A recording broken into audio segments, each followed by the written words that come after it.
When fresh homegrown tomatoes are in season, it's time to use and enjoy them before they're gone. One way to savor their sweet, ripe flavor is by using them to make different types of bruschetta. I'm using a selection of heirloom tomatoes I purchased from my local market.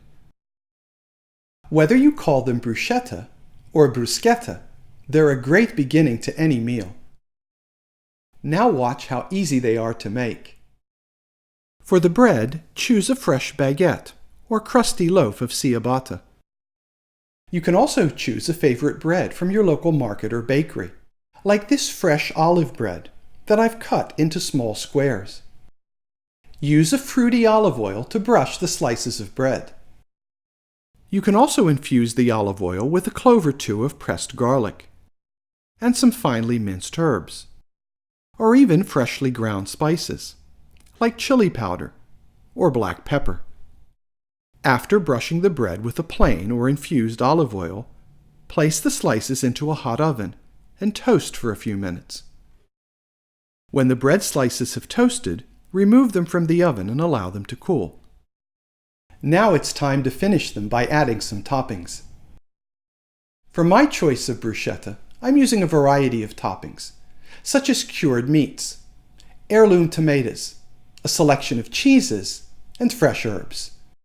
My first bruschetta starts with whole grain baguette slices brushed with garlic and rosemary infused olive oil. The bread is then topped with paper-thin slices of truffle salami, chopped tomatoes tossed in some of the infused oil I used for the bread, and small chunks of pecorino romano cheese. Another bruschetta that I've created uses slices of ciabatta, brushed with a chili and black pepper infused oil, and then topped with shaved slices of prosciutto, slivered tomatoes drizzled with olive oil, and a few slender sticks of fresh mozzarella. My third bruschetta uses slices of whole grain bread, brushed with the garlic and basil infused oil. Each slice is then topped with a whole basil leaf, along with some seeded and diced tomatoes that were tossed in a mixture of olive oil and balsamic glaze. The cheese topping for this bruschetta is a slice of fried halloumi cheese. My final bruschetta uses a slice of olive bread, brushed with a flavorful Tuscan olive oil. The bread slices are then topped with thin slices of green zebra heirloom tomatoes that are marinated in a dressing of garlic, oregano, and black pepper infused olive oil. And instead of a cheese, I've used some chopped caper berries to complement the salty olives baked into the bread.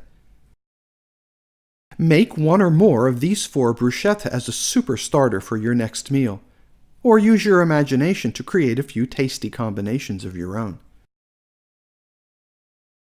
A list of ingredients, along with the amounts and step-by-step directions for this recipe, are available to download in the recipes section at thefoodshow.net.